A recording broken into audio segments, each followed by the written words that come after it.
Imagine se você pudesse ver a estrutura óssea da história por baixo da pele dos mapas atuais. O que chamamos de caos geopolítico hoje obedece a uma lógica geográfica antiga e implacável. Não são apenas disputas por ideologias ou recursos, mas a reencenação de um drama milenar. As montanhas e os rios decidiram onde o sangue seria derramado muito antes dos exércitos. Existe uma falha geológica na história humana, onde os impérios colidem repetidamente sem parar. Hoje vamos investigar a geografia do caos e entender por que o passado insiste em retornar. Para compreender o presente, precisamos apagar as fronteiras desenhadas no século XX. Esqueça por um momento os tratados modernos e olhe apenas para o relevo físico da região. O Oriente Médio não é um bloco uniforme de areia, mas um tabuleiro de xadrez montanhoso. Existe um corredor estreito imposto pela natureza que obriga as nações a guerrearem ali. Ao norte, as intransponíveis montanhas de Zagros e Taros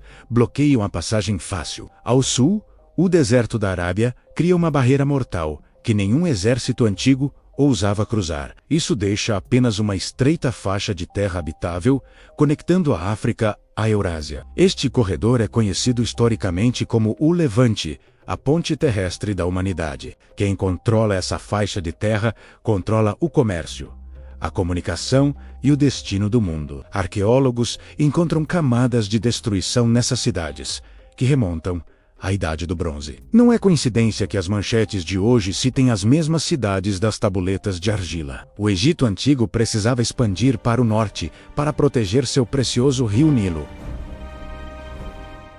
Os impérios da Mesopotâmia precisavam expandir para o oeste, para alcançar o mar Mediterrâneo. O ponto de colisão inevitável entre essas superpotências sempre foi a região de Canaã.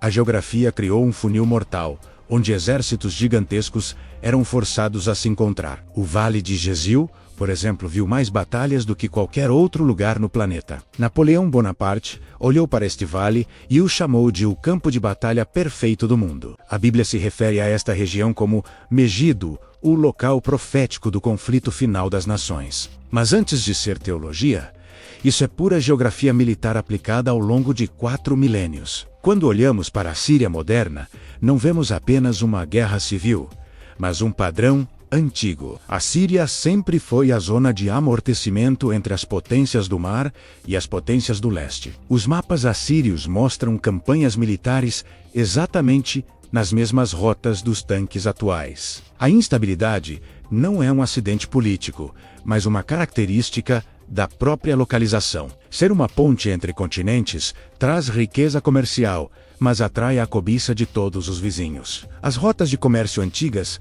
como a Via Maris, desenharam o trajeto das rodovias modernas. Onde as caravanas passavam com especiarias, hoje passam os comboios com suprimentos militares. A arqueologia revela que quando uma potência central enfraquece, o caos regional desperta. Isso aconteceu no colapso da Idade do Bronze e se repete no vácuo de poder do século XXI. As fronteiras artificiais criadas após a Primeira Guerra Mundial ignoraram essa realidade física. Tentaram dividir com régua e caneta o que a geografia uniu ou separou com montanhas e rios. O resultado é que as populações estão presas em estados que não respeitam sua história tribal. Por isso, quando a autoridade central colapsa, o mapa volta à sua configuração ancestral. Vemos o ressurgimento de cidades-estado e zonas de influência que lembram o mundo antigo. É como se a Terra tivesse uma memória profunda que rejeita as imposições políticas recentes. Para entender a profundidade desse ciclo, precisamos olhar para o conceito de profundidade estratégica. Israel, cercado por geografia hostil, busca as mesmas defesas naturais que os reis de Judá buscavam. O Irã, herdeiro da Pérsia, busca o acesso ao Mediterrâneo, seguindo o mesmo corredor dos Aquemênidas. As tecnologias mudaram, os mísseis substituíram as flechas, mas o mapa continua o mesmo. As palavras que usamos em nossa própria mente moldam nosso destino. Se você sente que este é o momento de aprofundar nesse poder, eu preparei um guia, o Flipbook. As palavras têm poder. Ele conecta neurociência e sabedoria antiga para ajudar a silenciar a autocrítica e alinhar sua mente. As montanhas sempre funcionaram como fortalezas naturais para minorias que recusavam se curvar. É por isso que o Líbano e o norte do Iraque preservam mosaicos étnicos tão antigos e complexos. As planícies abertas, por outro lado, são os corredores de homogeneização dos grandes impérios. Quem vive no caminho dos exércitos na planície precisa se submeter ou fugir para as terras altas. Essa dinâmica entre a montanha e o vale explica a sobrevivência de culturas que desafiam o tempo. No centro desse turbilhão geográfico e espiritual, encontra-se Jerusalém, isolada nas colinas. Ela não possui um grande rio, nem um porto natural, desafiando toda a lógica das capitais antigas. Sua importância estratégica não é econômica, mas reside no poder simbólico que move nações. A arqueologia revela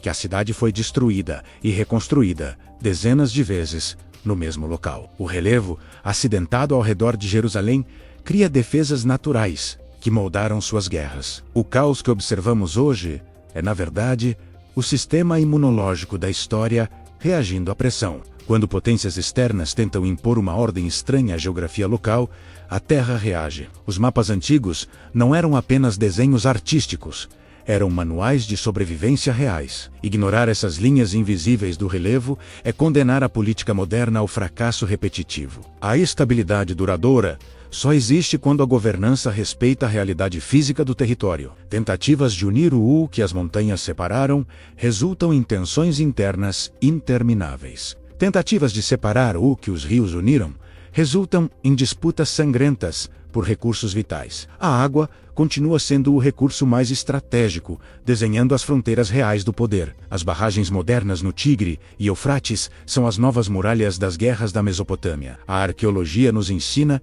que civilizações inteiras desapareceram por não saberem ler o mapa. O passado retorna porque a geografia nunca foi embora.